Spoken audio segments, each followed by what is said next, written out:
चालू घडामोडीचे प्रश्न बघू. पहिला प्रश्न आपल्यासमोर आहे.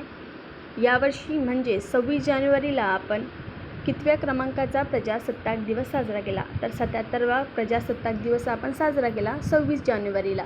दुसरा प्रश्न आपल्यासमोर आहे. यंदाच्या 77व्या प्रजासत्ताक दिनासाठी प्रमुख पाहुणे म्हणून आमंत्रित करण्यात आले होते बघा कोणाला?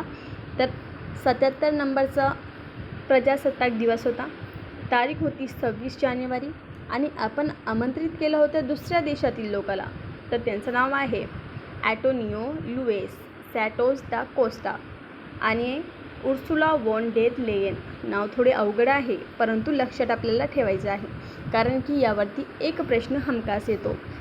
पुढील प्रश्न तिसरा. अभिनेते धर्मेंद्र सिंग देओल यांना कोणत्या क्षेत्रात मरणोत्तर पद्मविभूषण हा देशाचा दुसरा सर्वोच्च नागरी पुरस्कार जाहीर झाला आहे? बघा, सिंधुताई सपकाळ म्हणायच्या या भारत देशामध्ये जिवंत आहेत तोपर्यंत कोणता पुरस्कार लवकर देत नाही, मेल्यानंतर लोक पुरस्कार देतात. तर यांचं आता निधन झालेलं आहे.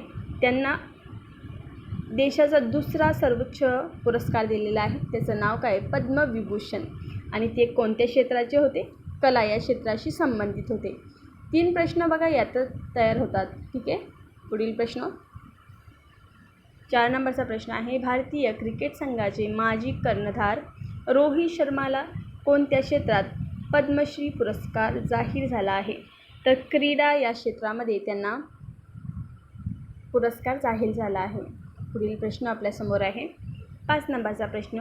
भारतीय हवाई दलाचे ग्रुप कॅप्टन शुभांशु शुक्ला जे एक आहे अंतराळवीर यांना कोणत्या सर्वोच्च शौर्य पुरस्काराने जाहीर त्यांना झालेला आहे? बघा, तर बघा अशोक चक्राने त्यांना पुरस्कार देण्यात आलेला आहे, अशोक चक्र.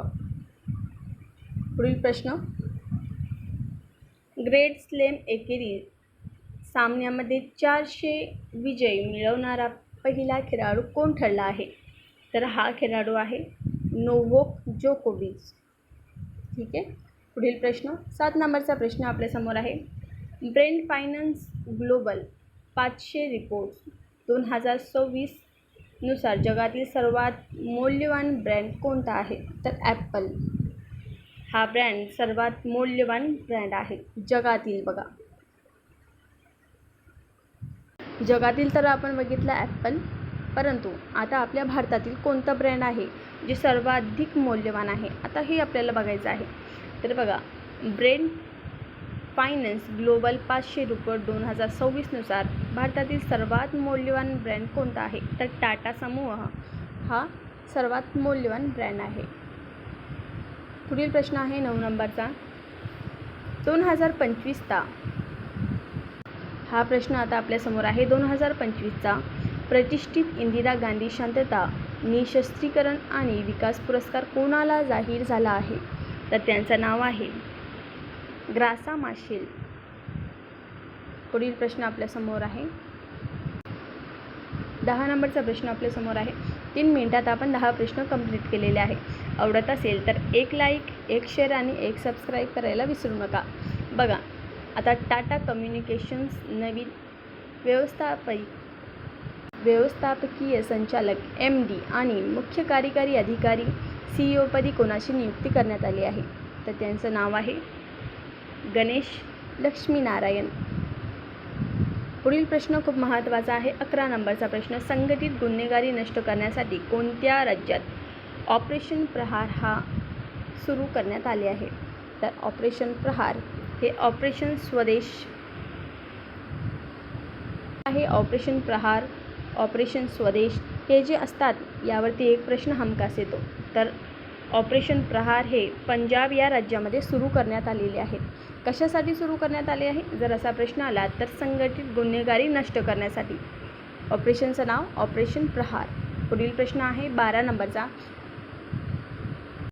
आता आपण बघू ऑपरेशन स्वदेश. इराणमधील भारतीयांना देशात परत आणण्यासाठी भारताने कोणते ऑपरेशन राबवले? तर ऑपरेशन स्वदेश.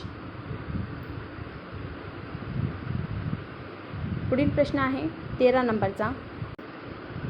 13 नंबरचा प्रश्न आपल्यासमोर आहे. महाराष्ट्राच्या उत्तर पश्चिम घाटात सापडलेल्या सिसिलियनच्या नवीन प्रजातीला काय नाव देण्यात आले आहे? तर नवीन नाव काय आहे? आपल्या महाराष्ट्रामध्ये सापडलेली आहे, उत्तर पश्चिम घाटामध्ये सापडलेली आहे आणि नवीन प्रजाती आहे. तर यावरती प्रश्न हमखास येईलच. जेनेओफिस वाल्मिकी. 14 नंबरचा प्रश्न आपल्यासमोर आहे. दरवर्षी राष्ट्रीय मतदार दिवस कधी साजरा करण्यात येतो? 25 जानेवारीला साजरा करण्यात येतो. 15 नंबरचा प्रश्न आपल्यासमोर आहे. दरवर्षी राष्ट्रीय पर्यटन दिवस कधी साजरा करण्यात येतो? 25 जानेवारीला पर्यटन दिवस साजरा करतो आणि 25 जानेवारीला राष्ट्रीय मतदार दिवस आपण साजरा करतो. हे 2 दिवस खूप महत्त्वाचे, हे आपल्याला लक्षात ठेवायचे आहे. पुढील प्रश्न आहे बघा. चालू घडामोडीचं कसं असतं, जेवढं केलं आपण तेवढं चांगलं असतं, कारण की रोज नवीन प्रश्न निर्माण होतात. हे कधी थांबणारी प्रक्रिया नाही. चालू घडामोडी म्हणजे सतत वेगवेगळे प्रश्न येतात बघा यावरती, आणि प्रत्येक एक्झाममध्ये एका मार्काला हमखास विचारण्यात येतो. आता आहे भारत तिबेट सीमा पोलीस ITBPचे नवीन महासंचालक म्हणून कोणाची नियुक्ती करण्यात आली आहे? तर त्यांचं नाव आहे शत्रुजित सिंह कपूर. 17 नंबरचा प्रश्न आपल्यासमोर आहे. जानेवारी 2026मध्ये प्रसिद्ध झालेले हेनली पासपोर्ट इंडेक्स 2026नुसार भारत कितव्या क्रमांकावर आहे? तर आपला भारत 80व्या क्रमांकावर आहे. कशा बाबतीत? तर हेनली पासपोर्ट इंडेक्स 2026 80व्या क्रमांकावर आपला भारत आहे, हे आपल्याला लक्षात ठेवायचं आहे. 18 नंबरचा प्रश्न आपल्यासमोर आहे. आता हेनली पासपोर्ट इंडेक्स 2026नुसार कोणता देश पहिल्या क्रमांकावर आहे? हे तर माहिती झालं की आपला भारत हा देश 80व्या क्रमांकावर आहे. तर पहिल्या क्रमांकावर कोण, हा प्रश्न तर येईलच. तर पहिल्या क्रमांकावर सिंगापूर हा आहे बघा. पुढील प्रश्न आहे 19 नंबरचा. कलकत्ता उच्च न्यायालयाचे नवे मुख्य न्यायाधीशपदी कोणाची नियुक्ती करण्यात आली? कलकत्ता उच्च न्यायालयामध्ये न्यायाधीशाची नियुक्ती करण्यात आली आहे. तर हा प्रश्न येईल. न्यायमूर्ती सुजॉय पॉल असं त्यांचं नाव आहे. 20 नंबरचा प्रश्न आपल्यासमोर आहे. उत्तराखंड उच्च न्यायालयाचे नवीन मुख्य न्यायाधीशपदी कोणाची नियुक्ती करण्यात आली? तर मनोज कुमार गुप्ता असं त्यांचं नाव आहे. पुढील प्रश्न आहे 21 नंबरचा, खूप महत्त्वाचा. बजाज पुणे ग्रेड टूर 2026चे ब्रँड ॲम्बॅसिडर म्हणून कोणाची नियुक्ती करण्यात आली आहे? तर बजाजचे नवीन ॲम्बॅसिडर म्हणून कोणाची नियुक्ती करण्यात आली आहे, असा प्रश्न आपल्यासमोर आहे. तर महेंद्रसिंग धोनी यांची नियुक्ती करण्यात आली आहे. 22 नंबरचा प्रश्न आहे आपल्यासमोर. मारिया कोरिना मचाडो यांना 2025मध्ये मिळालेला शांतता पुरस्कार कोणाला देऊ केला आहे? बघा, इथं थोडी मिस्टेक झालेली आहे. तर कोणाला दिलेला आहे?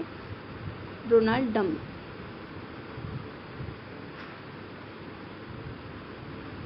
पुढील प्रश्न आहे 23 नंबरचा. संयुक्त राष्ट्र महासचिव पुरस्कार 2025 कोणाला देण्यात आला आहे? तर स्वाती शांता कुमार. चालू घडामोडीचे प्रश्न आता सर्व बघितले. आता थोडे भूगोलचे प्रश्न रट्टा मारून घ्या. बघा, भारताची आर्थिक राजधानी मुंबई आहे. महाराष्ट्रातील घनदाट लोकवस्तीचा जिल्हा आहे मुंबई शहर.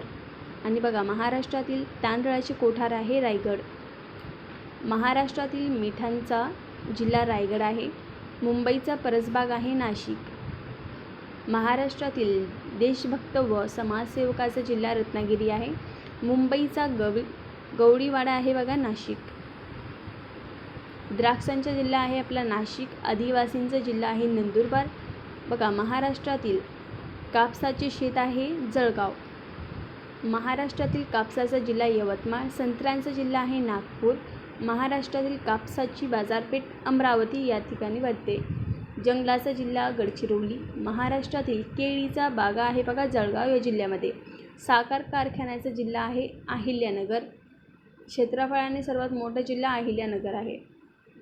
महाराष्ट्रातील ज्वारीचे कोठार सोलापूर आहे.